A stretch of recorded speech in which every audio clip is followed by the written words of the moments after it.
Hi, I'm William Stewart, co-founder of Telios. Welcome back to our verse-by-verse study on the book of 2 Corinthians. We start chapter 12 today, an amazing chapter, and really the culmination of Paul's defense to the Corinthians of his apostleship.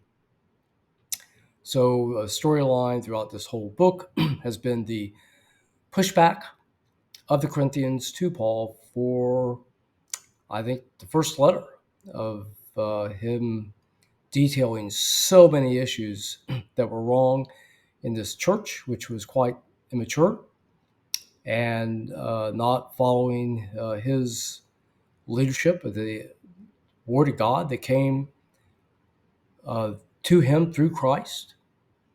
And he corrects them. And he, in this letter, is really a mix of truth and mercy, as Proverbs 3:3 says, obviously expressing his care and love for them, yet wanting them to obey and telling them why they should obey him in terms of his authority and his sufferings and his care and his work on their behalf. Chapter 12 is really the culmination of this, where Paul tells them where he receives his ultimate authority. Let's go to the text. It is not expedient for me, doubtless, to glory.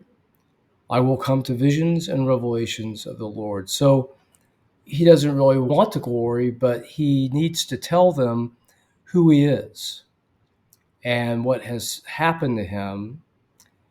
And this is a bit of a lesson to us who lead, that we need to tell people, who we are, not in a braggadocious way, but they need to know with whom they're dealing. And so we'll recognize the information that they're giving or receiving from us is accurate from the Bible. In Paul's case, the Bible didn't exist yet, and he's obtaining this information directly from Christ. I will come to visions and revelations of the Lord. Verse 2, I know a man in Christ above 14 years ago, whether in body I cannot tell, whether out of the body I cannot tell, God knoweth, such one caught up to the third heaven. So he's referring to himself in the third person. He's not trying to be Gollum in the Lord of the Rings. Like he's doing it out of humility. It's not to point to himself too much.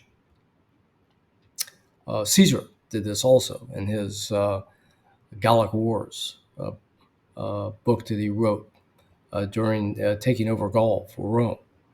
But this had, I think, a specific purpose of, again, pointing to Christ and not himself. He really doesn't know how it happened.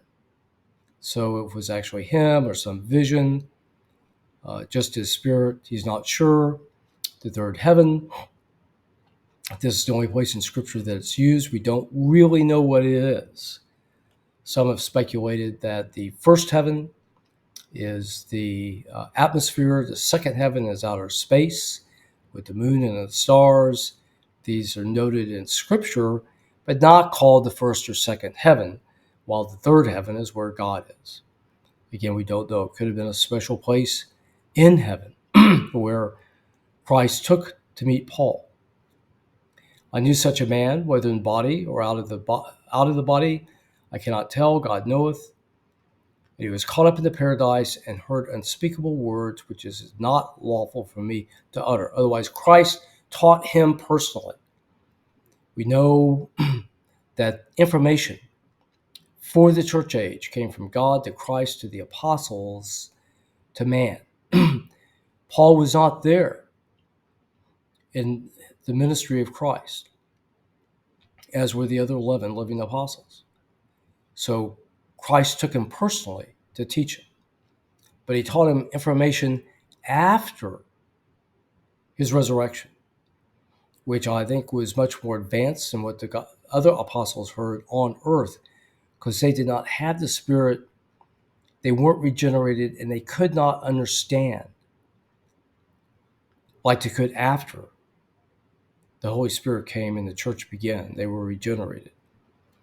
So I think this is why Paul says in Colossians 1:25, it was up to him to fill up the knowledge of Christ. And in Ephesians 3, it was up to him to explain the mystery of the Gentiles and other aspects of what the church should know. He wrote 13 and 14 of the epistles of the New Testament. And so others obviously were important, Peter and John especially, but it was mainly Paul.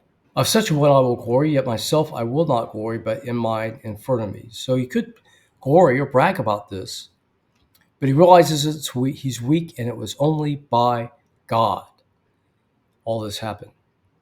For though I would desire to glory, verse 6, I shall not be a fool, for I will say the truth, but now I forbear, lest any man should think me above that which he sees or hear from me. So he doesn't want people to praise him, but God.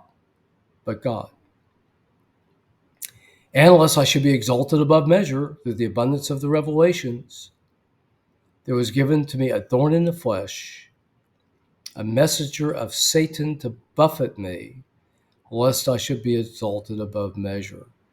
So God kept him humble, or at least allowed Satan to afflict him in some way, whether it was persecution, illness, something physical illness, or something mentally. We don't know. But I think the important thing here is it came right from Satan. So we've talked about in other videos where Satan was more active in the gospel times, trying to stop the message of Christ and stop his resurrection, and he failed. And it was Paul then who took that message primarily to the Gentiles and the Hellenized Jews outside of Palestine, an extension of that ministry. And Satan continued then his activity, obviously, against Paul, because it's really, I think, the only specific action against a Christian in the epistle. So we hear that Satan is active against us. There are no other specific actions like this that was directed against the apostle. No other specific actions that are noted, not that I remember. For this thing I besought the Lord 3 times that it might depart from me. And he said unto me, verse 9, my grace is sufficient for thee, for my strength is made perfect in weakness. Most gladly, therefore, I shall glory in my infirmities, that the power of Christ may rest upon me. So, good lesson for all of us. God is pleased by faith. He's pleased by good works. So look at Hebrews 11:6 and Hebrews 13 and 21, 15 and 16. He's pleased by our praise, but he's pleased by faith, realizing, like Paul, that we are weak and he is strong. It's so much of the Old Testament. I think that's why the verse 11:6 is in the hall of faith of the Old Testament saints who trusted God in their weakness. You think of King David versus King Saul. King Saul tried to trust in his own strength and failed. David trusted in God and succeeded. You think of the God redeeming the weak Hebrews out of Egypt, and Moses, weak Moses, his dependence upon God. God used this to provide as well as glorify himself, and the glory belongs to God. Therefore I take pleasure in my infirmities. Verse 10, in reproaches and necessities and persecutions and distress for Christ's sake, for when I am weak, I am strong. True for all of us. When we're weak and recognize it and faithful, it seems to indicate it allows God to act here in us in some way. Okay, what have we learned here today? Paul, in his ultimate authority as an apostle, was taken to heaven and taught personally by Christ to fill up the information needed that Christians needed to live a Christian life. And this information is in the epistles, from the book of Romans to Revelation chapter 3.